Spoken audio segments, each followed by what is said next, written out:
Polsek Muara Kuang memberikan kejutan berupa kue ulang tahun kepada Koramil 40205 Muara Kuang Rabu 5 Oktober 2022. Di hari yang spesial ini, Kapolsek Muara Kuang bersama personil membawa tumpeng beserta bingkisan lainnya yang diterima langsung personil Koramil 40205 Muara Kuang. Kapolsek Muara Kuang Ibtu Hendri Rozin mengatakan pemberian kejutan kepada Koramil 40205 ini dalam rangka HUT TNI ke-77 dan sebagai bentuk sinergitas antara kepolisian dengan TNI di wilayah Muara Kuang.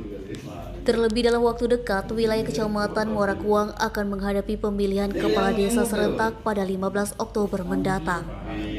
Dan Ramil Muara Kuang yang diwakili oleh Serba Hafizi dan personil Koramil 40205 Muara Kuang tampak begitu antusias ketika menerima kedatangan Kapolsek bersama personil.